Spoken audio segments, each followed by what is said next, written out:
Please welcome Chief Security Officer, Amazon, Steve Schmidt.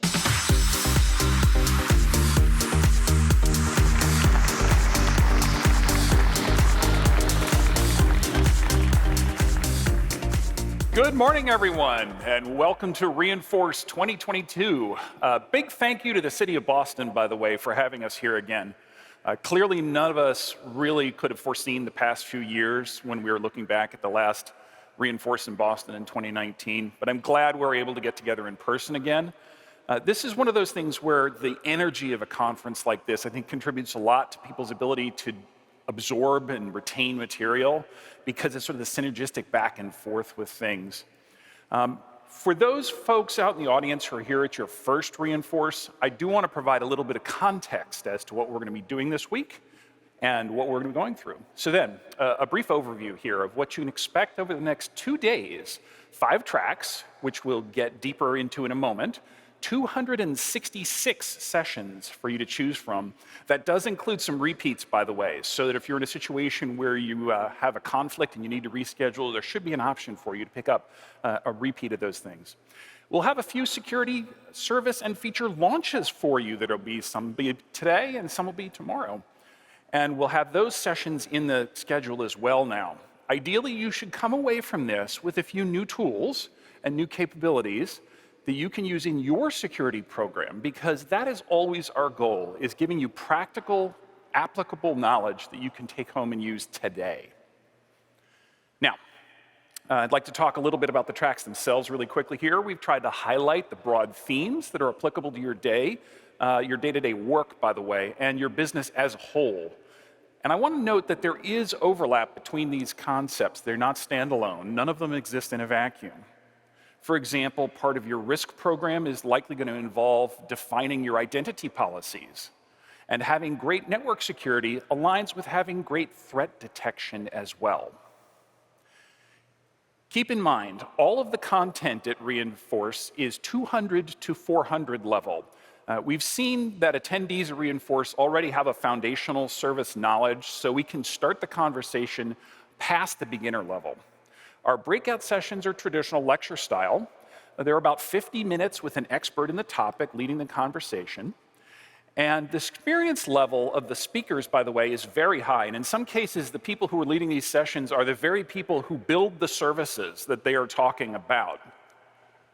Workshops will be hands-on. That means you're in a small group learning about a specific thing that you'll be able to do by the end of the session. And chalk talks, you're in with a few dozen people talking, having a conversation about a specific thing in a Q&A format. So start thinking about the kinds of questions that you'd like to ask there. I also want to draw your attention to a new type of session that we're piloting for the first time this conference, and that is circuit training.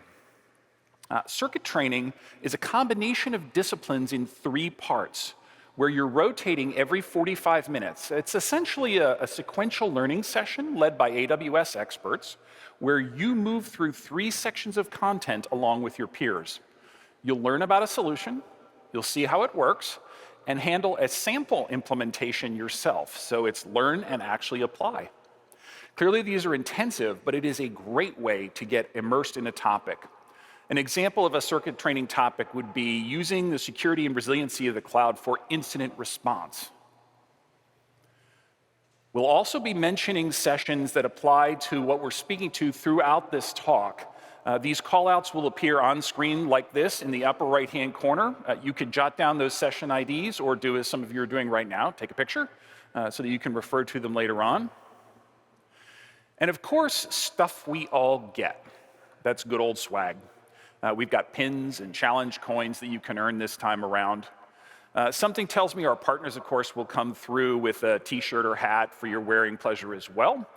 Originally, they had me doing this session with a t-shirt cannon, which probably would not have worked out overly well, but unfortunately, we don't get to have that pleasure. Then on Wednesday evening, by the way, after the final sessions, we're going to have a get-together on the lawn on D with some games and buffet options, and we hope you can join us there for some food and some fun. Now then, let's get into the few of the topics that I wanted to highlight today before I hand this talk over to our new CISO at AWS, CJ Moses. If you've attended our talks previously, you know that we like to highlight a quote or two to provide some inspiration. This particular quote is from the luminary computer scientist Alan Turing, the gentleman behind the cracking of the Enigma code and the Enigma machine. And it speaks to working on what's right there in front of you. Now, we're all human beings, and getting deep into edge use cases is intellectually stimulating and a worthwhile exercise once you have the basics worked out. Work out your short-term security needs first, because the outlier cases are the ones that we're far more likely to see in our everyday monitoring and build into our services so that you don't have to do that work. With millions of customers, AWS handles billions of distinct customer activities, from APIs to logging, et cetera. Given the scale, we see things that an individual business would not see in generations of operations. We can use that learning to help all of our customers, meaning if something goes wrong in Laramie, Wyoming, there's a real chance a bank in Singapore will get a benefit from that learning if they're using the same AWS services. Given the number of tickets and feature requests that we get every day, it's entirely likely that we've handled 50 things for you this month that just happened, and you had no idea that we were protecting you behind the scenes. At our scale, every outlier scenario that can happen does. And I'm talking about those disproportionately hard to predict and rare events that are beyond the realm of normal expectations in history, science, finance, or technology. We see happenings such as those routinely in AWS. Because if we had 1 per billion use cases impact operations every day, we wouldn't have a cloud anymore because our margin for error is so slim. It says on the slide here, billions on the screen, but I'll give you another big number, and that's quadrillions. Every single month, we track quadrillions of events. That's a number that has 15 zeros. I'll give you an Amazon example of scale here, what I'm talking about, just because most people have ordered something online.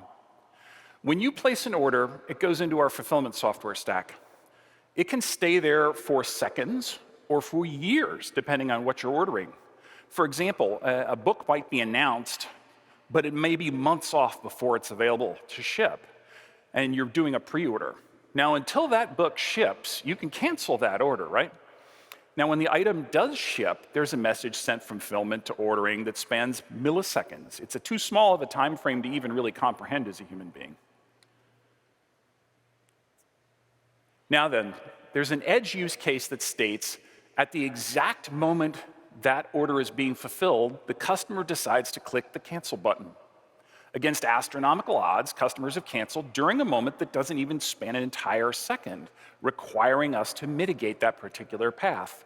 This isn't theoretical, by the way, it does happen. Over the course of billions of distinct actions, the dice roll of chance will come up this way eventually.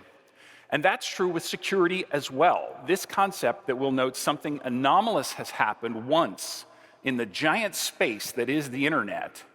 And because of that, you'll get a line of code in one of our services that mitigates a potential risk factor that you didn't even know existed. Or we'll have another customer who wants to use a service in an entirely novel way that we haven't thought of yet. So we're not reliant on the expertise of AWS security alone. We're relying on the security interests, focus, and creativity of millions of customers as well. You can see this at-scale kind of thing at work with a service like Amazon GuardDuty. This is a service that's learning every single day, and your instance of a service like this is augmented by the cloud's overall usage, because we learn from the totality of what our customers are doing. That novel threat on Monday morning becomes a known quantity minutes or hours later, and both AWS and our partners are operating with our customers to make sure that those learnings get wide distribution. A common question of AWS is, how does this particular service fit into what I need to do as a practitioner? AWS is famous for having decentralized teams, so occasionally you as a customer may see overlapping feature sets. You may see things that you aren't used to, don't line up with what you were thinking about, or apply to only specific use cases. However, the thing to note is all of them have security baked in from the beginning, and we handle this in a variety of different ways. Product or services aren't shipped without a security review that passes our bar. And to help do that, we have a group called Security Guardians. Interestingly, these are not people who report to the security team. These are software development engineers who are in the services that build the things that you consume, and they're in that process for the entire life cycle of service conception through service delivery. You must not bolt on security after you build something. It has to be in from the very beginning of when we build things. This is a best practice that we recommend to customers as well. Weave security into your development lifecycle and your operations. By the way, you'll be hearing from Lena Smart from MongoDB later on in this presentation about a very similar program that they have as well. When I became CSO of Amazon, one of the things I requested is I still get to be involved at Reinforce because I love the energy here. So if you'll indulge me, I want to list a few of the lessons that I've learned as CISO of AWS. And one of those lessons is one of the most important questions you can ask is who has access to what and why. An overly permissive environment guarantees you headaches, guarantees you. What do your people need to do their job? And need is the operative word here, and it has to be strictly enforced. Do your builders require live data to test on with social security numbers or blood types? No, they don't. Or should data be obfuscated, masked, and anonymized wherever it's stored? These are the building blocks of any security program, putting the thought and rigor into each use case. Any time that you store data, it should be intentionally controlled, intentionally encrypted, and intentionally protected. Next up, do not let one line of defense be the entire equation. Security tools are always stronger when used as part of a holistic strategy. Because if an adversary does gain access to your network, you need an effective intrusion detection. You need active logging that actually works, that is not available to the attacker to be deleted, for example. And a least privilege scheme to act as your security differentiators. If your data does become accessible, which is a definite worst case scenario, then a robust encryption program may be your last line of defense. And so on. You get the idea here. But you want compensating controls throughout the design of your services, where no single aspect of your security program is on the hook for everything in your defense portfolio. We often mention when we're talking about not relying on heroics from your staff as a part of your security operations plan. And that goes for services as well. Having services working to complement each other. This is foundational, by the way, to the zero trust architecture process. Now, because if you're relying on a network firewall, as an example, you've created a situation where that point of failure is a use case that's on a clock, really. The saying is that anything that can go wrong will go wrong. Build your systems out in a way that requires multiple things to go wrong for a bad outcome to occur. I'm going to state this very directly. Single controls will fail. That is a binary state that you're relying on and is not a good place to be. Let's get math on your side here by using multiple layers throughout your environments. This is the primary lesson I learned as AWS CISO over the last decade. We're stronger together. I think it's very, very true. I mean, look at all of us in this room and online. I could not have done my job as successfully without your input as to what's important to you and getting your job done successfully. I'm referencing here, of course, security being baked into operations, but also our customers being heavily involved with our feature definition request process. I'm even talking about open source software here, by the way. A lot of people think that we focus just on our services. That's simply not true. Kurt Kufeld, who's going to be speaking later on in this talk, will speak about open source software. And this Stronger Together is also about not siloing your security team as the other group, operating in a vacuum. They should be an intimate partner with your development organizations. The net result being you should be taking advantage of all of the resources that are available to you here, both from us, our partners, and the marketplace. Lastly, in terms of being stronger together, when I think about the world coming together for a common cause, I'd like to take a moment to recognize the work that's been happening to assist those in Ukraine who've been sacrificing everything to repel an immoral invasion by Russia. On February 24th, the date of the invasion, AWS met with the Ukrainian government. The discussion focused on bringing our AWS Snowball devices, which are our secure edge computing devices, into Ukraine to help secure, store, and transfer data to the cloud. A lot of people wonder why that was such a big focus. It's because a lot of the Russian intent was not only acquisition of territory, but erasure of the Ukrainian identity and culture. So 2 days later, the snowballs we sent reached their destinations in Ukraine. These devices became critical in protecting and preserving Ukraine's data and thus the history of their culture. We've migrated data from 27 Ukrainian ministries, 18 Ukrainian universities, and the largest remote school. That school, by the way, supports about several 100,000 children in remote learning because they're displaced. We've seen 61 government data migrations to AWS, with more coming.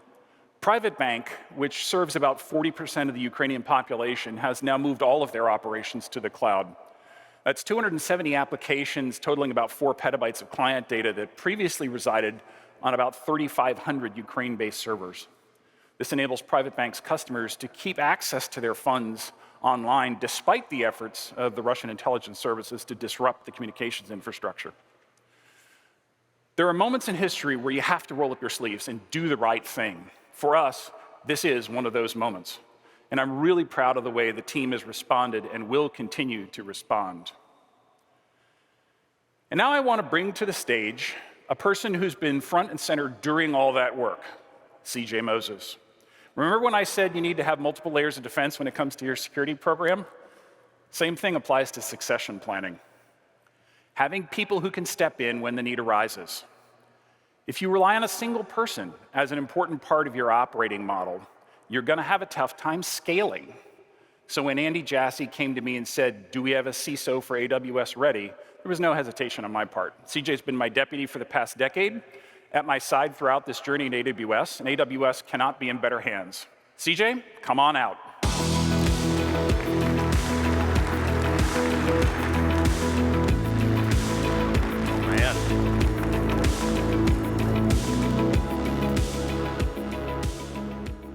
Thank you, Steve, and thank you for the kind introduction. Steve and I have been working together for 20 plus years, and that includes our time before Amazon at the FBI. Having Steve hand me the CISO reins as he became CSO has been such an affirmation of all the work we've been doing together. And because I'm still reporting directly to him, customers can be assured that security remains our top priority. But now, let's get right into it.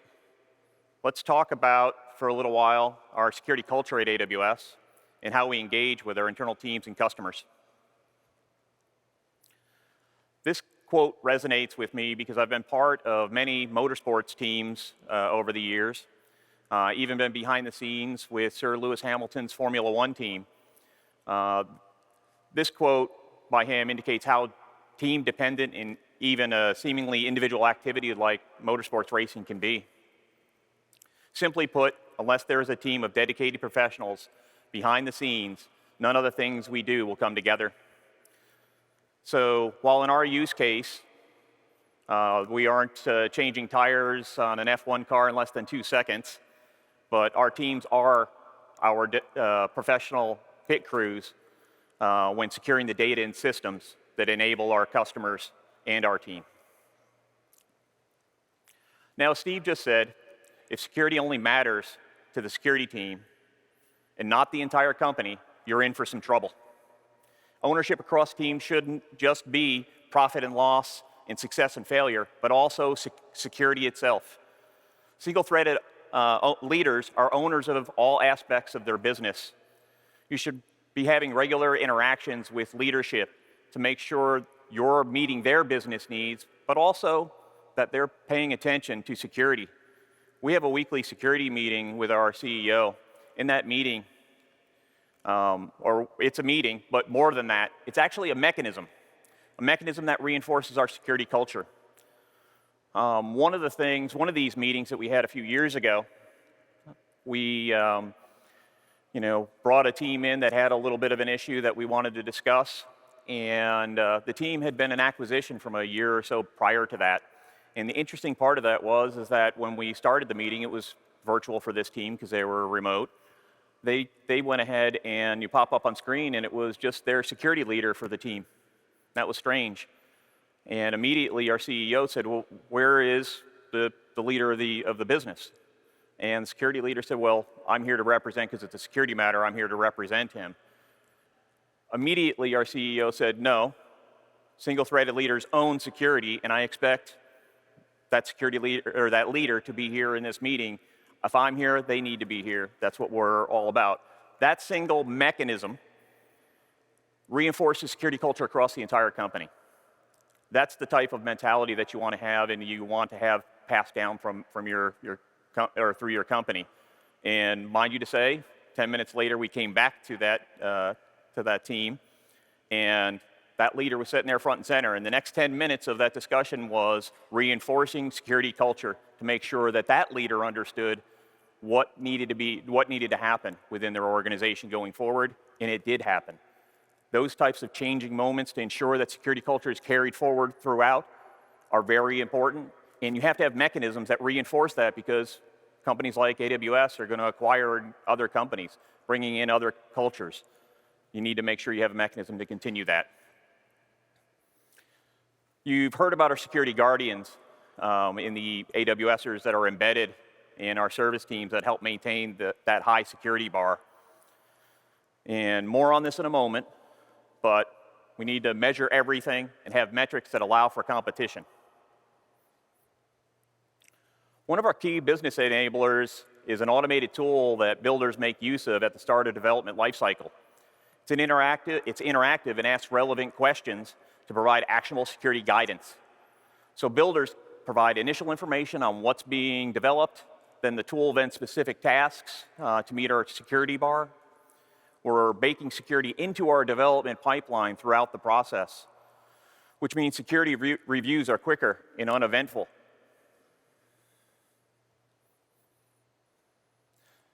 The fact of the matter is that giving your people internal tools that embed security allows them to do the right thing easier. If security becomes something that's causing more work for people, then they'll just find ways around it, and we all know that's true. Security team should not be the office of no, but rather a partner that enables the business by saying yes but or yes and. The but and are the value add of doing their business securely. I'd encourage any security team to measure satisfaction with surveys in regular touch points as a culture mechanism. You'll continue to hear me talk about mechanisms as we go, because I believe in them. Best intentions fail because we all get really busy, but mechanisms are the things that reinforce and bring us back to that culture. Lastly, and another key part of our culture is having multiple people in the room with different outlooks. This could be introversion, extroversion, coming from different backgrounds or cultures. Whatever enables your culture to be looking at things differently and challenging one another. I also think new hires can offer a team high levels of clarity because they don't have years of bias or groupthink baked into their mechanisms. So when you're hiring, our best practices encourage being sensitive to the makeup of the interview panels, having multiple viewpoints and backgrounds, because diversity brings diversity. And that's the type of culture that we strive for at AWS. Speaking of best practices, I want to go over a few topics real quickly. These topics are really important to me. They include least privilege, vulnerability reporting, ransomware mitigation, and some of what we learned from the Log4j2 vulnerability. We get asked about each of these quite a bit, so let's go through them now so that you don't have to ask anymore. You'll actually have the info. First up, least privilege. This is one of those great defense in depth mechanisms you've got to use. Steve already talked about this a little bit. The process of revoking access to unused software should be done regularly, and admin access shouldn't be persistent. Instead, you want to be utilizing time-bound access for your admin rights, and actually, in many cases, if you can do it beyond that, even better. Because each overly permissive access is an opportunity for an adversary. If you're on vacation, your access should be as well. Don't leave it available for a potential adversary to use against you. Next up, in terms of vulnerability reporting, we have internal and external ways to report vulnerabilities, meaning that we actually give your customers a way to contact you that automatically opens tickets. We're okay with biasing towards escalation and opening a ticket when you're not sure. If you're not sure if it's a security issue or not, it's up to us to decide. That way, we can make sure that we're doing the right thing, and you don't have to worry about the fact that you submitted a ticket that may or may not be. Leave it on us. We're going to be the ones that will be able to figure that out. And we're never punitive with anyone who wants to ask questions. Foster an environment of wanting input from everyone. And of course, the topic that makes regular headlines. Ransomware seems to be the one that does that. And how can you prepare yourself here? Well, start by validating your critical processes well before an event. Testing things after bad things have already happened is the worst case, and invariably they will have failed. Run tabletop exercises prior. You don't want to find out about a critical flaw in the plan during a real issue. And clearly, we have a few services that might be able to help you here. Of course, use Amazon Inspector to detect the vulnerabilities ahead of time. Amazon Guard Duty to detect anomalous activity. And finally, use the Vault feature of AWS Backup. If your own admins can't alter or delete data, neither can the attacker, right? Sounds like least privilege to me. We're going to consider specific tooling in a moment here, but I'd be remiss if I didn't mention Log4j. This was an opportunity to learn for all security teams out there. Defense in depth was key, having web application firewalls and the ability to hot patch, not to mention strong hygiene and, of course, least privilege. Make sure you're strictly limiting any outbound internet access. If it doesn't need to have access going outbound, it shouldn't. Have a comprehensive inventory of software and how it's being used. Logging, logging, logging, logging. Did I mention logging? I haven't. Well, now I have. And of course, keeping third-party products updated to their latest versions and knowing the version and patch level is important, because some versions of Log4j didn't have the issue. So knowing what to prioritize became very important during that issue, and can do so also in the future. So there are a few of the best practices. Now I'd like to talk about some of the newer learning resources we have. Let's dive in. First off, I'm excited to share with you that our AWS Partner Network has relaunched the Security Competencies category for perimeter protection as well as core security partners. That core security partner actually encompasses a full suite of consulting services within it. We want to assist customers in avoiding security jargon so they can pinpoint the third-party software needed to support them, all, of course, validated by AWS. Because our AWS security competency partners are critical to extending the benefits of AWS, we took customer feedback to do a global redesign so that the competency is now organized into 8 categories that address over 40 unique customer security use cases, including software and professional service support. There are also new categories for threat detection and response, as well as compliance and privacy. The software security competency partners listed here successfully underwent a rigorous technical and operational validation process with AWS security experts. And with CrowdStrike and actually Wiz, I personally worked with them and can attest to their abilities in this case. These are things that we like to do to make sure that we have confidence in everything that we're providing to our joint customers. Our Level 1 MSSP competency partners have also made some enhancements. Now customers can find third-party support for software, professional, and managed services. These have also been validated by our AWS security experts and are available on the AWS Marketplace. Critically, our Level 1 MSSP category features AWS validated offerings. I'd say 24/7 is a nice number for availability, and that's exactly what you get with these. And we're also the first cloud provider to launch a baseline quality standard in partner program with the Level 1 managed security services and associated Level 1 MSSP competency. This year, we're introducing 6 new 24/7 managed security specialization categories to address customer requests for even more support.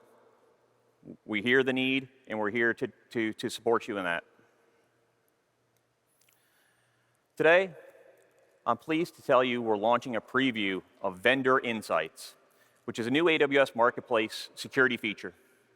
Now, this was built on top of Config and Audit Manager, and what we've done is collected common security controls, including third-party audits like SOC 2 and ISO 27001, along with vendor attestations. Our goal is to cut 8 to 10 weeks out of the procurement lifecycle, decreasing the time to useful capability for actually being able to use the capabilities that are there. The automated evidence for new controls is collected every 7 days, so it's regularly updated, and is available under NDA with each of the ISVs.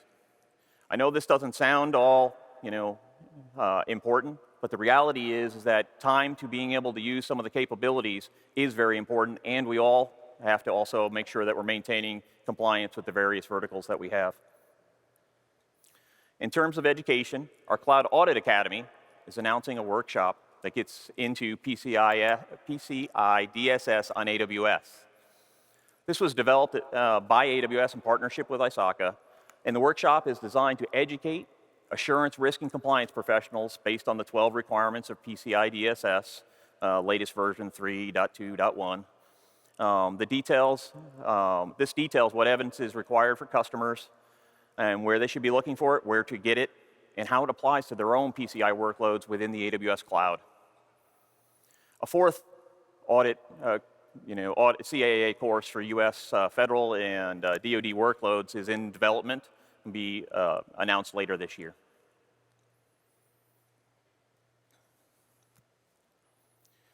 We've also made our internal security awareness training program publicly available for use by individuals and businesses around the world. We've also announced free multi-factor authentication tokens for qualified AWS customers. And in August, just a few days from now, all active domestic accounts with at least a $300 spend in the last 3 months will be eligible for these. Stop by our booth to learn more about these two and how you can put them to work within your own organization. Another training module that we have, threat modeling, the right way for builders. And this one is actually a 100 level because this area is an area we see customers looking to begin to get into. I think it's very important that you do, because that's how we actually start our process, by threat modeling the services as they're being designed and built. That way you're getting ahead of things, not waiting till after you've done so. Why is it a 100 level rather than a 2 to 400, which is what Steve was saying earlier that we try to focus on here at Reinforce? It's because it is pretty new to a lot of our customers. So starting there, this is something that I think that many of you, if you're not using threat modeling already today, should look into. This workshop introduces you to a background of threat modeling, why to do it, as well as some of the tools and techniques that we use for modeling systems, identifying threats, and selecting the mitigations up front. It's available now in AWS Workshop Studio and AWS Skill Builder. I thank you for your time today. I'll be back at the end with a few items to wrap the session up. But now I want to introduce to you Lena Smart, who is the CISO of MongoDB. She's here to speak to security ease of use, collaboration, and the partnership between MongoDB and AWS. Take it away, Lena.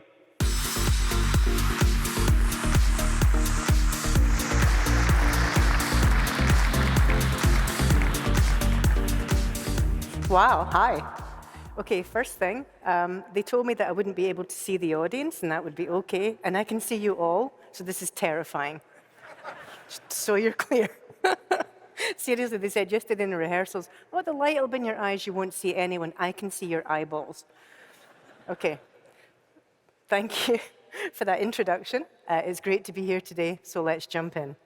Oh, and they gave me a clicker as well, so it's going to be a nightmare. Okay. Two more things. I'm from Scotland.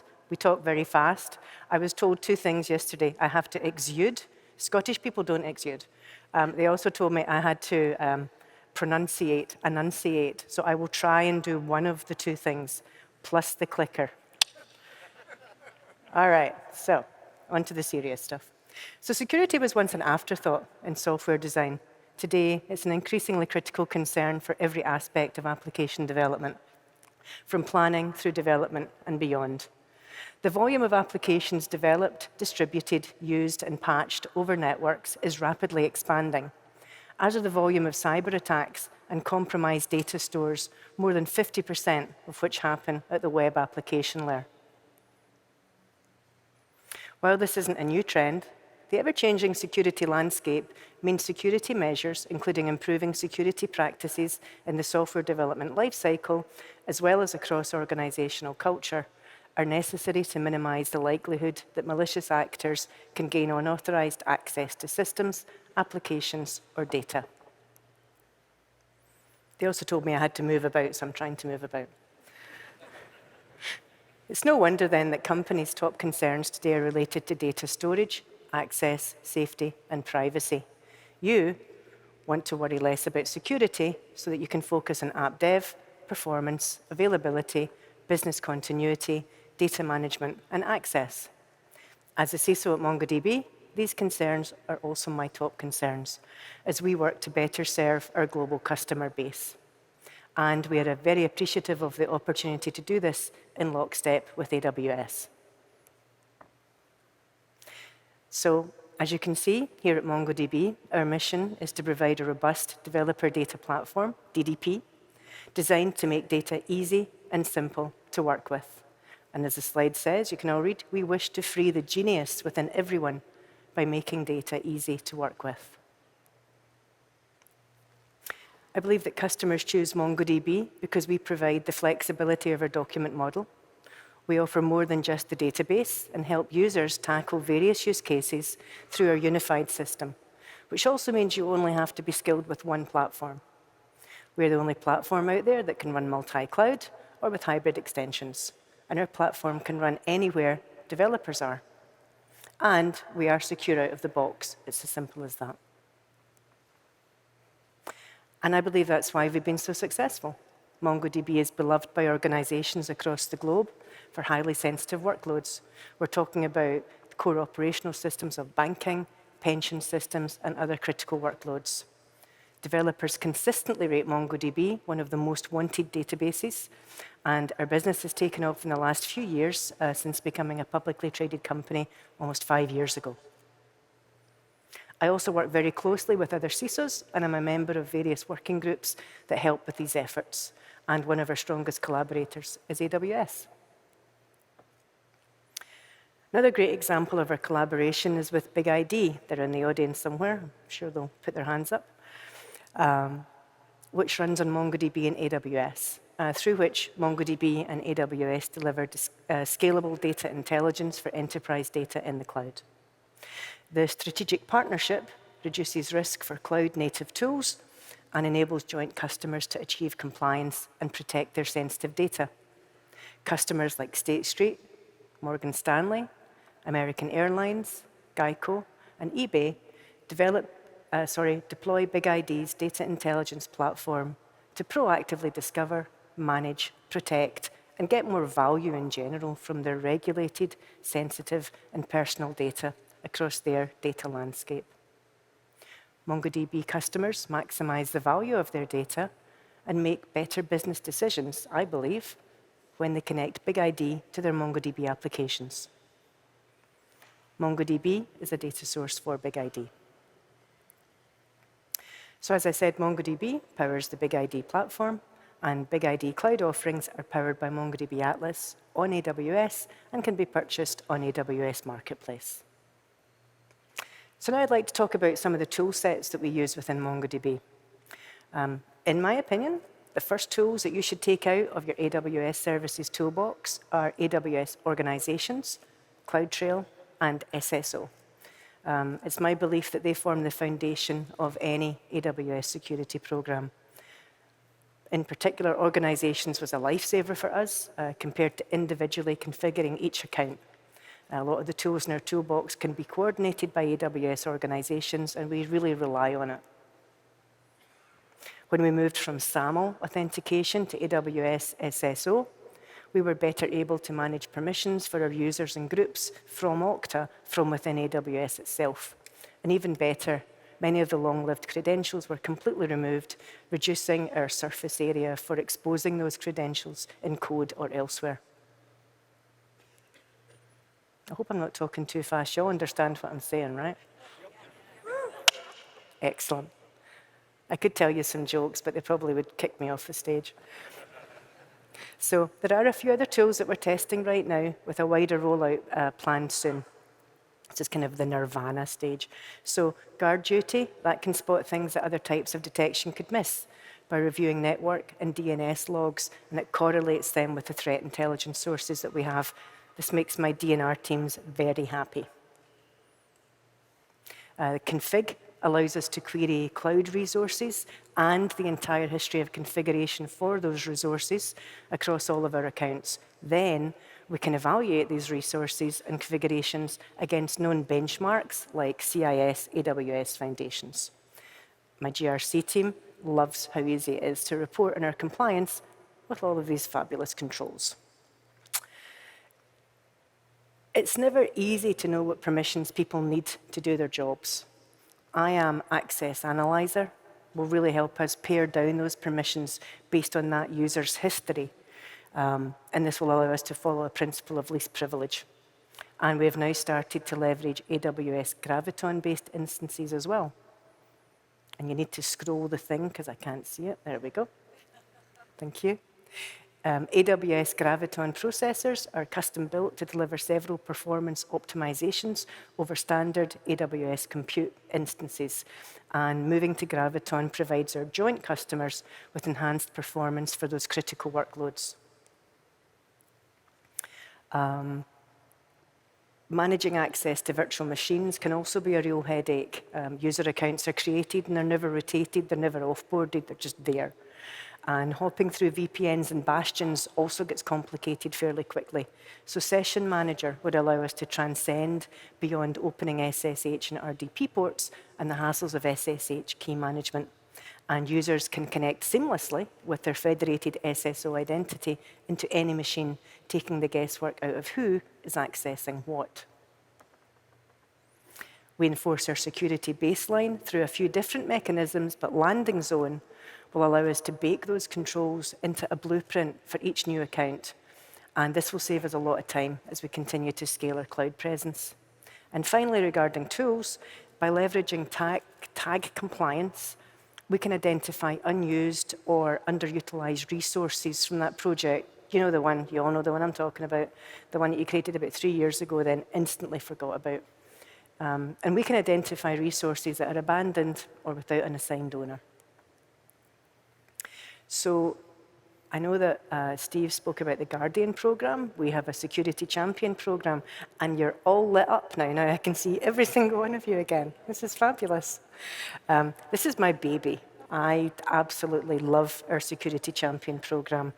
I firmly believe that internal collaboration is just as important as external, and that's why we set up this program about 2 years ago. We identify employees who wish to volunteer to work with us to improve the security of their particular focus within MongoDB, so they become the specialists for their own group. And this program gives us really unprecedented insight across MongoDB. We mature our security program through inclusion, training, and discussion. We scale our security program by influencing other MongoDB employees to help improve security through the Security Champions program. And we ask our champions for ideas and things like phishing emails, what will catch the eye, but not completely annoy all of our employees, because we've all received the phishing emails where, yeah, not fun. Thinking of the emails that we don't want to select here. And then we ask them to try out tools, including AWS, and then give us feedback. So it's a really good feedback loop for us.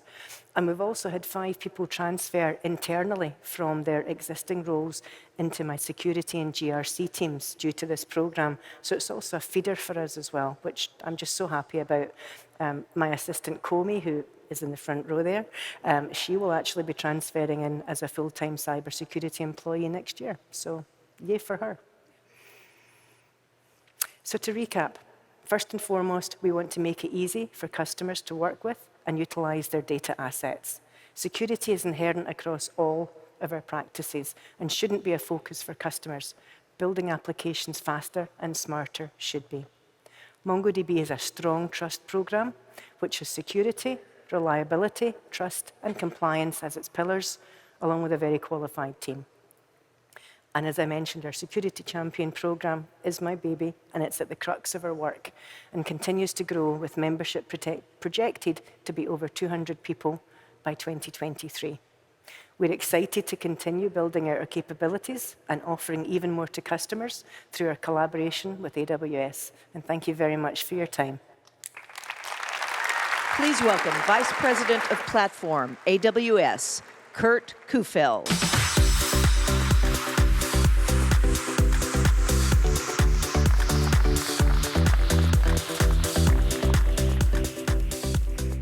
Good morning, everyone. It's great to see folks in person. It's been a while since I've had the opportunity to speak to folks in person like this, so it's great to see everyone here. I wanted to thank Lena and MongoDB for joining us this morning and sharing their experiences. I truly do appreciate that. I grew up in Edmonton, Alberta in the 80s, and I had the opportunity to watch Wayne Gretzky play hockey, the greatest hockey player that we've ever had.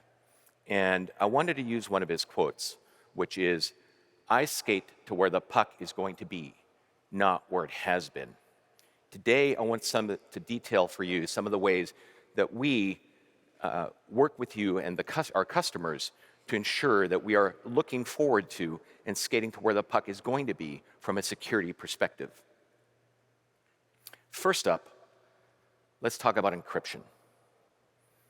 All of our services that store data allow you to encrypt at rest with keys under AWS control. And for most of them, we also support keys under your control in KMS. KMS offers a cost-effective and very scalable way for you to take and encrypt all of your data. For customers who prefer dedicated hardware, you can also do that via our Cloud HSM dedicated security modules.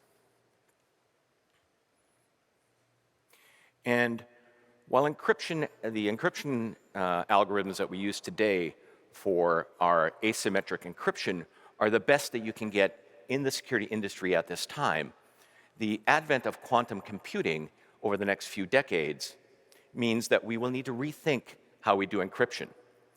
The emergence of quantum computing means that some of those algorithms will be unsafe. Now that NIST and the cryptographic community have collaborated and announced the standards for the post-quantum crypto world, and we are engineering those standards into our services today.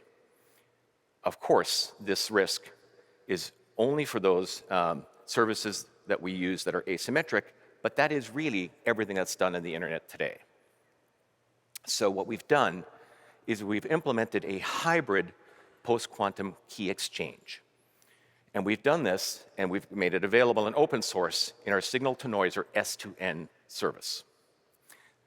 We've also made these quantum-safe algorithms an option for TLS connections to 3 services today: KMS, Certificate Manager, and AWS Secrets Manager.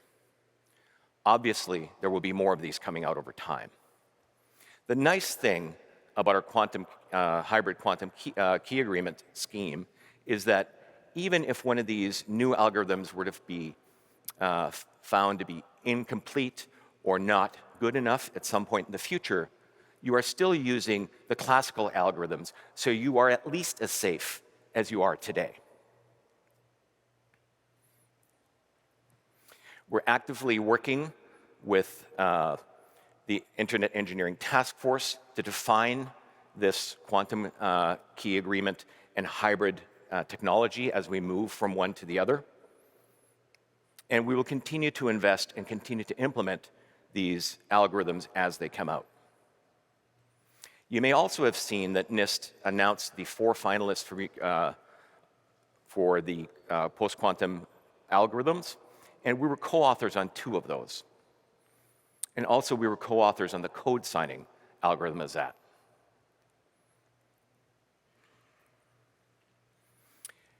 I've got a few calls to action for you today. One of them is please encrypt everything. Werner a few years ago said the same thing, and I encourage you. Encryption is a core component of a good data protection strategy. When you use AWS KMS to manage your keys on AWS services, you get control over the keys and you get control over your access to sensitive data. KMS can also help you meet regulatory requirements, and it is a best practice in industry. As you scale your workloads, the elastic capacity of AWS and of KMS scales with you. We start with tens of thousands of transactions per second by default. And as your business grows and as your needs grow, we can increase that rate for you as well. One of the other things I want to talk about from a cryptography perspective is libcrypto. This is our open source crypto library that we have just released. Our applied scientists regularly commit to open source, and we launched AWS libcrypto last year as an alternative to the open source libraries that are out there, for example, with OpenSSL. This innovation has allowed us to optimize AWS libcrypto for both the Intel and the ARM platforms, which are the technologies that we use at AWS. It improves our latency, it improves CPU usage, and ultimately, it helps all of your applications. We plan to have libcrypto FIPS certified, and we are in that process now. So this will also help you meet any FIPS or FedRAMP certifications that you may need. Since I mentioned the open source portions of some of that, I want to talk about our commitment to the open source security community. As part of that, we've invested $10 million over the next 3 years in the Open Source Security Foundation, or OSSF. I'll give you some other examples of areas that we've invested in. BottleRocket is an open source Linux-based operating system from Amazon that's purpose-built for running containers. And it's got a very strong emphasis on security. Amazon Security Analytics Bootstrap is also an open source framework designed by AWS for our customers who need a quick method to set up Athena and perform investigations on AWS service logs archived in S3.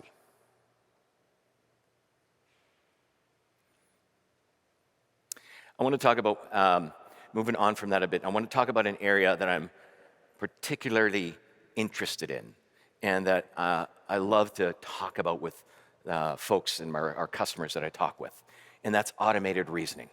It's near and dear to my heart. Automated reasoning allows you to make universal statements about what is true, such as, is this bucket open to the public? We use advanced math to reason about all concrete values, all requests, all networks, all code paths. That's how we get to provable security. Provable security is making a difference within AWS, where we're applying automated reasoning to core services and building blocks to ensure that they are provably correct. We can prove some things, such as, does this bucket grant unrestricted access to the public? Outside of my organization, can anyone access my KMS keys? Is it possible for EC2 instance A to never reach instance B within my VPC? We can check definitively that there is no internet access to any of my EC2 instances tagged with PCI. It allows us to make these universal statements, and the power of universal statements are amazing when it comes to security, because I can talk about all possible requests, all possible network paths, and all possible code paths when you use the power of automated reasoning.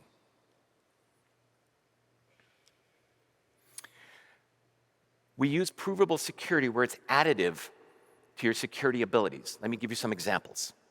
S3 block public access, where we know for a fact that you cannot get out, or that the public cannot get into that S3 bucket. IAM Access Analyzer, where we can say definitively who outside of this boundary has access to what inside this boundary. Or VPC Reachability Analyzer. How can I get from one end to the other on this VPC? We also use it for some non-security initiatives. For example, S3's strong consistency, we've applied automated reasoning to ensure that it actually is strongly consistent. And it's allowed us to actually find some edge cases that we had not found in the past, and has improved both our performance and our latency.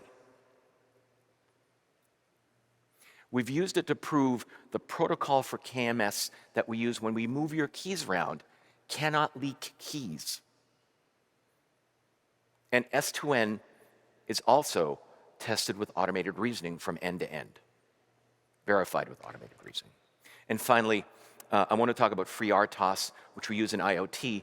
That's also been verified with automated reasoning.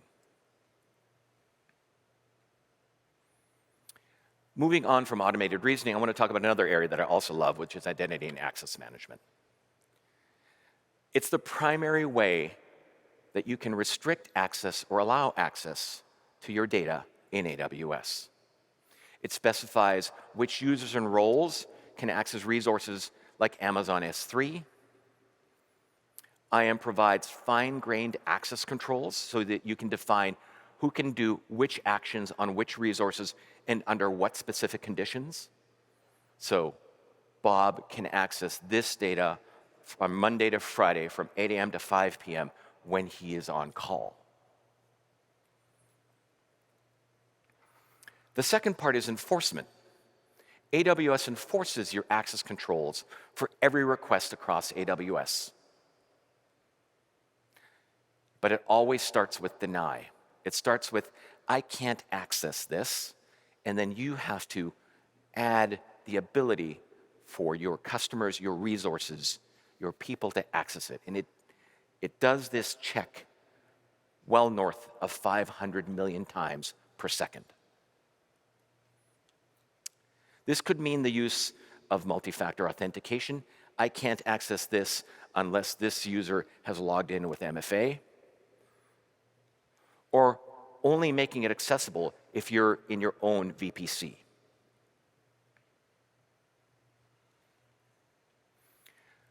Talk a little bit about how this works, and then you can get more of this later from a talk that will be given by Karen Haberkorn and Bridget Johnson. And we start by saying, set up your permissions and set them up in such a fashion that you can do your development. Get them granular, but you don't have to be perfect yet. Verify your permissions are what you need. For example, verify public and cross-account access to resources in your account. Then you refine your permissions and tighten them up over time. You do this by removing permissions that are no longer required.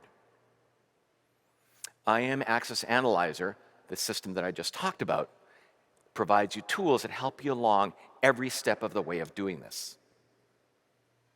And once again, you can learn more about this in the identity leadership session with Karen and Bridget.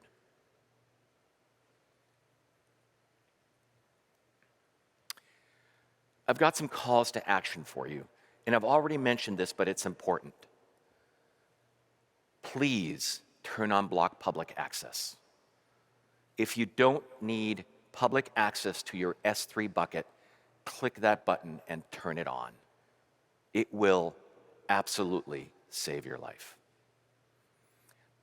By default, new buckets and access points and objects don't allow public access.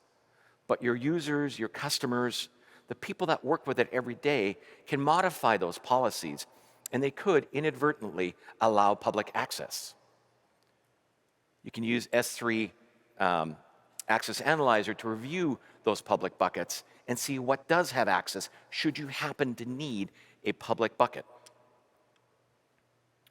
But if you don't, S3 Block Public Access allows you to set it up so that no matter what settings you set, it is restricted from anyone outside of your account getting at that bucket.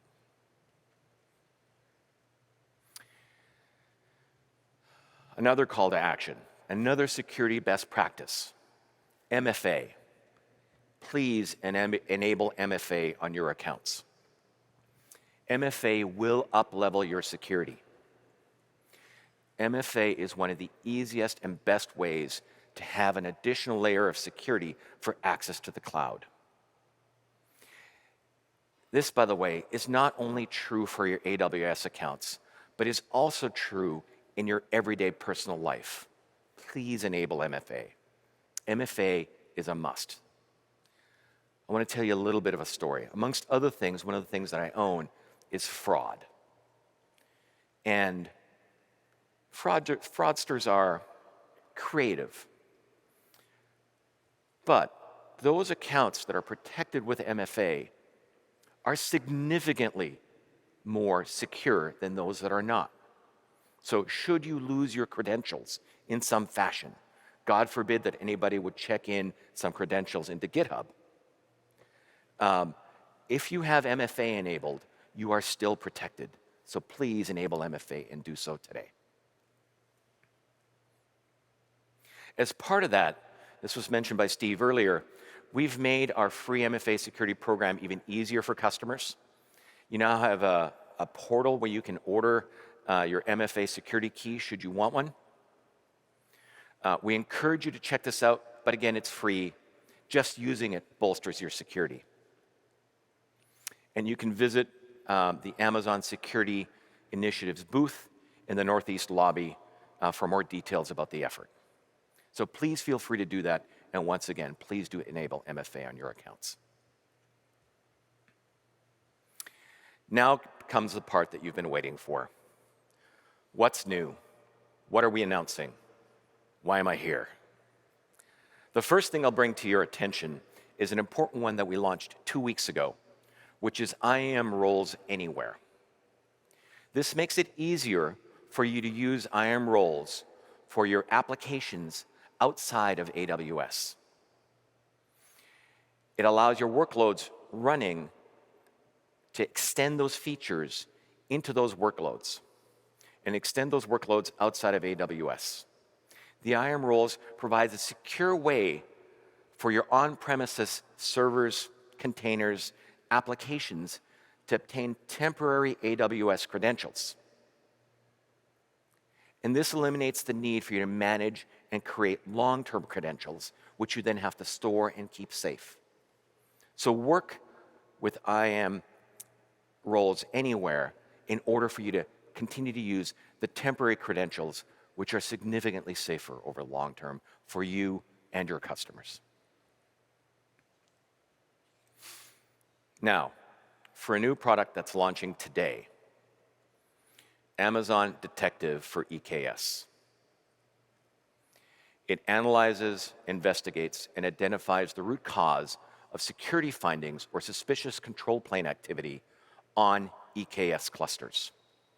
With a single-click setting and no agent requirement, it is much easier to start analyzing Amazon EKS-specific activity. Examples such as Kubernetes API method usage, container services user behavior, and pod details. It uses advanced correlation and graph-based analytics to investigate security findings from suspicious container images or container misconfigurations that may allow access to the underlying EC2 nodes.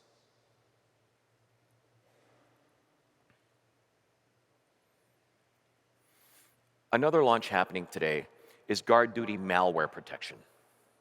This applies to Amazon EC2 instances and container workloads backed by EBS, or Amazon Elastic Block Storage.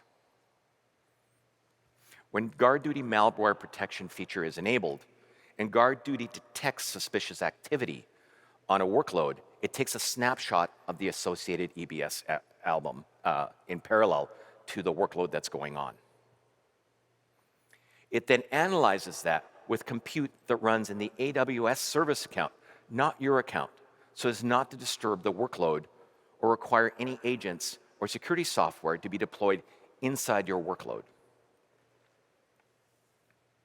When malware is detected, GuardDuty malware protection automatically sends additional and contextualized malware findings to GuardDuty Console, AWS Security Hub, Amazon EventBridge, and Amazon Detective, and describes the potential source of the suspicious activity.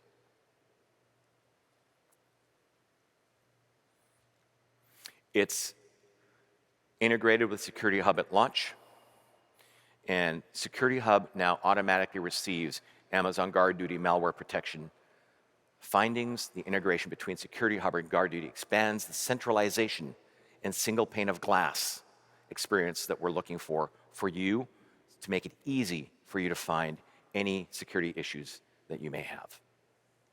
Use the integration to gain visibility into your overall security state for your organization, as well as easily search, filter, triage, investigate, or take action on any of the security findings that you do have. The partners listed on the screen are consuming data from GuardDuty today and enriching and correlating it with other security telemetry data to drive better security outcomes. Some of these partners also feature the ability to take remedial actions from that data. Note that Bitdefender is also our technology partner here with their own anti-malware engine, in addition to our own internal ML models.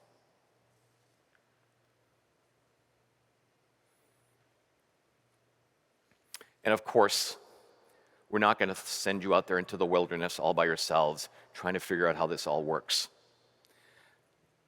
We've got training so that we can learn about these AWS services that are launching through the AWS training and certification. Here's where you can learn about GuardDuty and the many other security services that we have. There are sessions tomorrow for our new releases as well, and CJ will tell you about those in a moment. Now, the final thing I want to talk to you about is Wickr. There is a lot of business collaboration use of consumer-grade communication software. And the use of consumer-grade messaging apps to communicate sensitive information and potentially a failure to archive that information can put your organizations at risk of non-compliance, of penalties. Wickr is a unified communication solution that provides enterprise-grade features and government agencies with the security and the administrative controls that they need to support security for your business and to keep up with the regulatory changes. Wickr provides unified communication solutions for messaging, video conferencing, file and location sharing for the public sector, and enterprise customers using end-to-end encryption.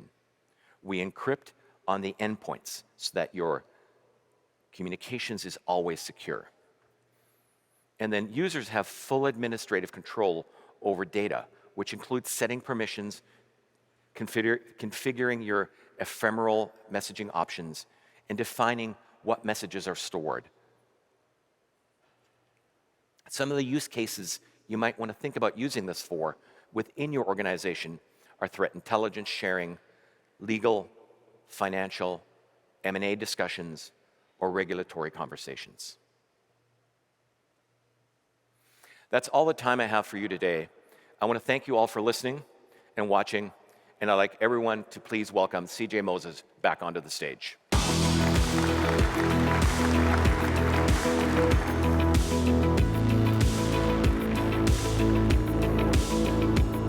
Thanks, Kurt. Appreciate that. So first off, on the new products and offerings, we'll have sessions tomorrow to get into the details. And you can add these sessions here into your app because they've been embargoed up until this point because you didn't know about them. So please go ahead and schedule to attend those tomorrow because I think be able to get into a lot more detail than Kurt was able to do here today. Also, just a reminder, closing reception held on Lawn on D. Wednesday evening from 5 to 7:30. Weather looks like it's going to cooperate at least at this point, so hopefully we can have a lot of fun there. There'll be food, drinks, swag, live music, and games. It's New England summer theme, so dress comfortably and have a good time, of course. I'd like to leave you with a piece of parting advice for the rest of the conference, and that's to learn as much as you can from each other. The combined knowledge here is carving the path forward to our future. And security is at its best when we collaborate. Yes, we want Reinforce to be a learning conference. You've heard that a lot over the last hour or so. But it's also a place where you can connect with your peers, and that collaboration is where the real learnings will come from. Just wanted to say thanks to everyone. And for those of you that joined online this year, we're expecting to see you here in person next year. Thank you all.